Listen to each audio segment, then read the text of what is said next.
Yo, what's up everyone? Welcome back to Lightning Gaming. So guys, I'm certain by now everybody already knows about the Black Corsair Elite with the insane amounts of hit points. Now in this video, like you requested in comments, I will be showing you the favorite build I like to use on this thrall with the super high amount of hit points. And then before I start with this video, another question that I've been getting a lot is whether it is a glitch, whether they are gonna fix it or not. Now the truth is I have no idea, but the simple reason that you can only get this Black Corsair Elite on the Exiled lands, and when you go to Isle of Sipta you can't knock it out. That makes me think that it might be a glitch and eventually it will get patched, but simply because they haven't patched it or changed it at all after the latest updates in Conan Exiles make me think that they might keep it like this in the game. But for now you can still get the Black Corsair Elite on Conan Exiles. It is still 100% possible to knock it out. So in this video I'm gonna show you the favorite build that I have that I normally use for this thrall and why I like it. Okay guys, so first up, the one I'm gonna be using is one that I focused only on leveling up in vitality. You will see that I was able to end up with 36 points in vitality on this thrall, and then I got another plus 33 because of perks. And I did use a ton of elixirs of rebirth to get that plus 33 points in vitality because of perks.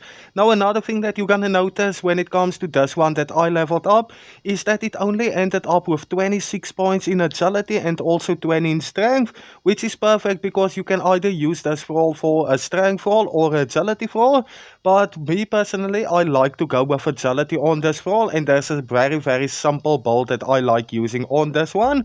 Now first up guys, when it comes to the armor that I like to use on this thrall, I normally just go with perfected heavy armor. You don't need to go anywhere special to unlock this armor, and also it is really super cheap to craft. Once you start getting some endgame resources, you shouldn't have any problem crafting it at all.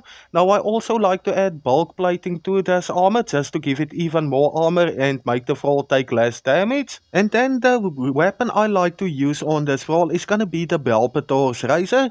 Now guys, this is only a weapon that I started using on thralls recently, and I know some of you might prefer giving a agility thrall either a katana or even the Bagda Gorban two-handed mace.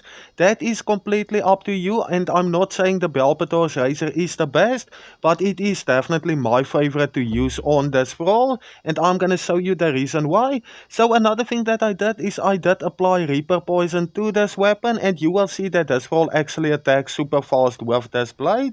And as far as the buffs go that I'm gonna use on this thrall, first of all, of course, I'm gonna give it cooked pork rinds, and then I will also be giving this thrall elixir of grace and the salted exquisite meat. Now you will notice that I like to use this thrall mainly for a tanker.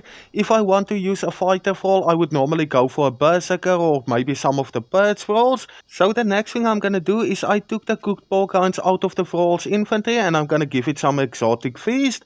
This will allow the thrall to heal up very fast during a fight, even with the high amount of hit points that it has. And then the last thing I will be doing is I will be using the well-trained perk under authority, and with that I am able to get almost 25,000 hit points on this thrall. Now of course, even without the well-trained perk you will still get 20,000 hit points on this thrall if you level it up correctly in vitality. So either which way, if you want to have more attribute points for yourself rather than putting it in authority, it's still gonna be a beast of a tanker. So even though I just leveled it up in vitality and I didn't focus on damage when it comes to this thrall, you will see that even with the low amount of agility and strength, this thrall will still be easily able to take down the arena champion, even without you helping the thrall at all. Now of course it's gonna take a little bit longer. If you just have a decent build with some decent armor and a good weapon, it's just gonna take a few seconds to beat the arena champion. But all I want to show you is that this thrall is still able to beat the arena champion even though it's just a tanker. And of course a lot of players don't even use it, but the Reaper Poison really makes a big difference. Just keep in mind that after a few hits you are gonna need to reapply the Reaper Poison.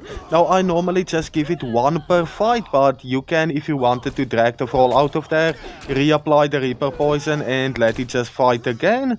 But yeah, this is my favorite build for the Black Corsair Elite. Super effective like you can see over here.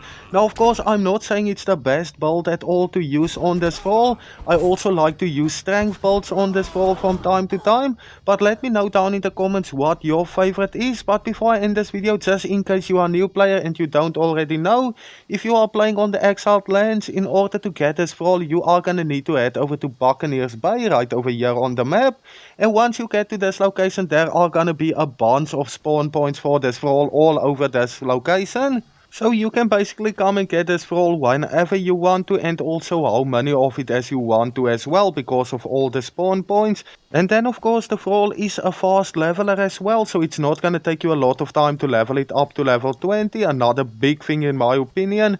I'm one of those players that doesn't like to spend too much time leveling up thralls. That is why I prefer this one. Okay, so I'm just quickly gonna show you what this thrall look like. It is always gonna be the one skull mini bosses with the red on, like this one sitting over here. And yeah, it is still 100% possible to knock out this mini boss if you are playing on the Exiled lands. As I understand, it doesn't work on Isle of Sipta. But that's about it for this video. Thank you everyone for watching. Until next time guys, cheers, see ya.